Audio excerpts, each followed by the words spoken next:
Hello everybody and welcome back to a little video I'm going to do on some accessories I found on Banggood for R9 Frsky receivers. Now, Frsky in the R9 series have three types of receiver basically.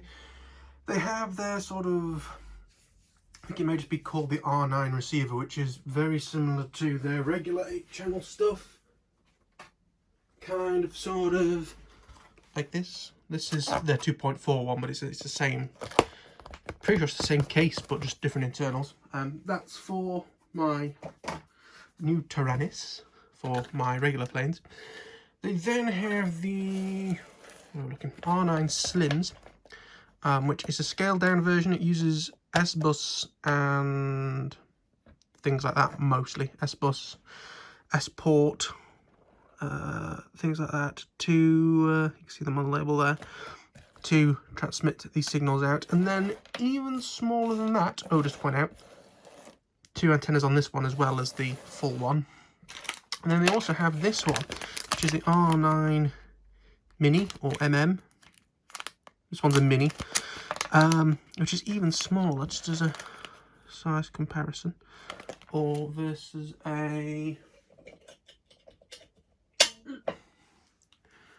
that is a ring pull of a kind of Pepsi raspberry is today's poison.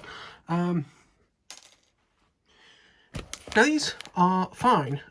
The one that's 8 channels has your full 8 PWM outputs, but these other two use S-Bus or S-Port or whatever. Now that's great for a number of reasons. One, it means that these receivers can be incredibly small, as you can see, which makes them great for smaller models, so especially when they're crammed full of stuff, like the Dart 250G or the long-range Sky Hunter I just finished. Feel free to check the channel for the build series on that. And they also work with the majority of flight controllers. The only one that I use that doesn't is the FY41, which is an annoyance.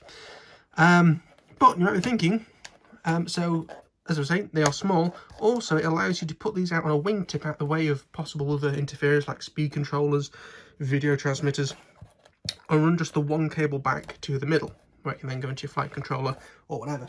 But as I was about to say, what happens if either you're using a flight controller that doesn't use S-Bus, such as an FI41, or, for example, I have a mini AR wing that I fly without any stabilisation, and it just has regular old 9-gram servos. Or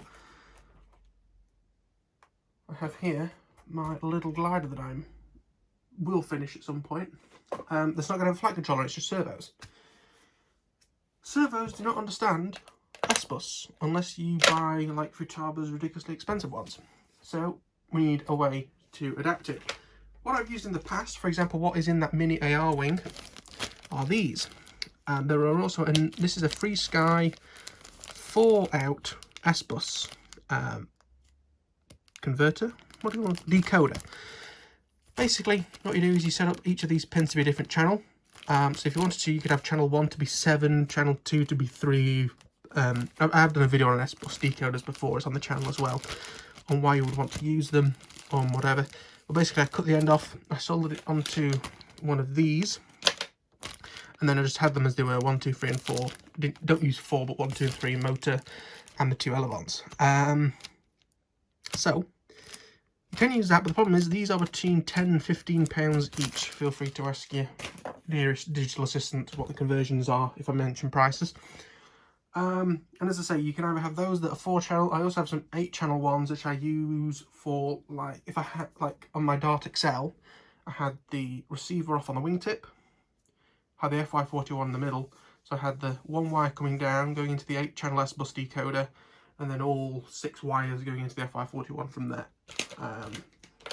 Didn't use channel 7 and 8 because I didn't need them, but they were there if I wanted to. And that's great, but that is quite big. I mean, if just as a comparison, that is it versus the R9 Slim. Alright, it's quite big. It takes up a lot of space in something like a mini AR wing. So, and as I say, they are expensive.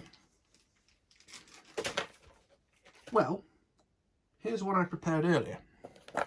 This is one of these from Motive RC, and on these, whereas this requires a little microchip to decode it and send it out, on these receivers, these pins here, 1, 2, 3, 4, are actually PWM outputs.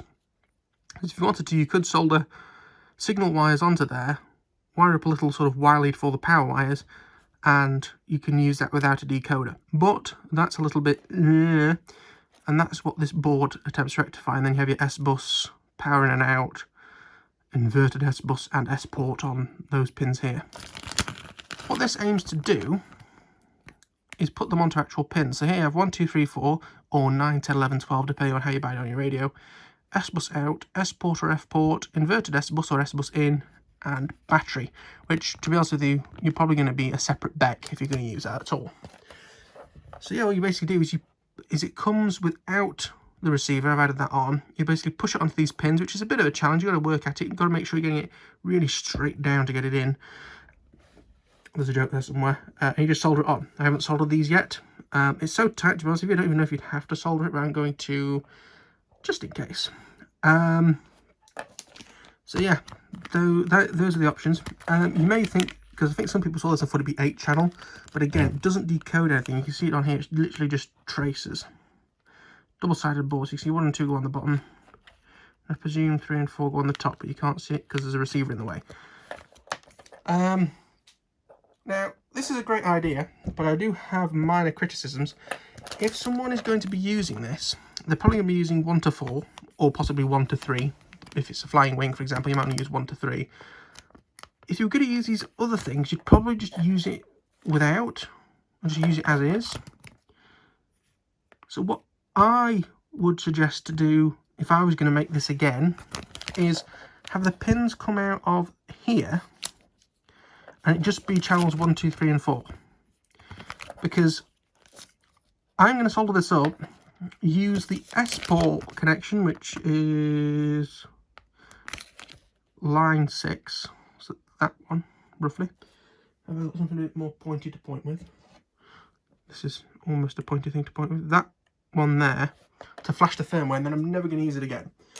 So if I could, to save space, I would have one of these where the pins come out this way, solder it up, and then just tap a couple of little tag leads on just to put the firmware on, you know, cut a male to male connection in half, tab them on temporarily, and then just tap them back off again, because it's only got to be on there temporarily. It's got to last long enough to put the firmware on, and that's it. And then go from there. But I do like the idea. I'm going to be using them in the little glider, just to test them more than anything, and see where we go from there. But these are a great idea. They do a version as well for this, because if you connect it with this plug, you can actually get 6 channels out.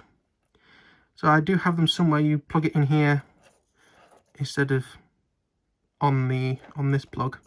This is for S-bus. You plug it into this plug, and then you have up to 6 channels out. And so you end up with 6 channels instead of 4 of the other one, and you get the diversity. And also, because it's a separate board with a wire between it, it's a little easier to put places than this. I mean, this is going to be fine going in a little glider. I've got a massive bay melted out of it at the bottom. But yeah, I'll solder that up, and then I'm actually going to do some work on this little glider. I can't believe it. I cannot believe it. But yes, hopefully you enjoyed this video and learnt something semi-interesting there. As I say, they're about £2.50 as well, so they're a lot cheaper than buying one of these. And if you're putting it in like a little glider or something, and you still want the security of long range because you're FPVing or whatever, but again, you don't want to faff about with like this thing or whatever, that's your best option. As I say, super cheap, like £2.50. I bought 4 or 5 of them, basically a tenner's worth. But again, I haven't tested it yet. These might be crap, but I don't see how they can be, because they are literally just solder. So as long as they've been soldered up correctly, which there's a small chance they won't be, then they should be fine. as part of, if I ever get this flying, this little glider, as part of the sort of finishing up video on that, I suppose you will see what I make of it. But for now, that's it. Thank you for watching. Like if you liked it, subscribe if you're new, and if you have any questions, feel free to leave them below. Leave them below, not leave them alone, leave them below. And I'll see you in the next one. Bye bye.